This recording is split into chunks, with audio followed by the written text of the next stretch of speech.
আপনি মনে মনে বলেন আমি দোকানে যাব, তারপর মাথায় ভাবেন আমি মানে দোকানে মানে, তখনই ফ্লুয়েন্সির লস হয়ে যায়। গ্রামার হলো এক্সকিউজ, আসল সমস্যা আপনি বাংলা ভেবে ইংরেজি বলেন। প্রতিটি বাক্য ট্রান্সলেট করতে করতে ফ্লুয়েন্সিটা স্লো ব্রোকেন হয়ে যায়। ফ্লুয়েন্ট স্পিকাররা বাংলায় ভেবে তারপর ইংরেজিতে ট্রান্সলেট করে কথা বলে না, তারা ডিরেক্ট ইংলিশ ভাবতে শেখে রেডি ফ্রেজেস ইউজ করে। যেমন I am heading to the store, আইল গ্র্যাব এ কফি। এইটাই ন্যাচারাল ফ্লুয়েন্সি।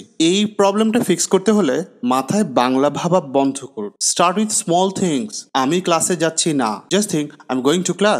প্রতিদিন মুখ দিয়ে জোরে জোরে বলুন, আর নেটিভ স্পিকারদের মতো করে বলার অভ্যাস করুন।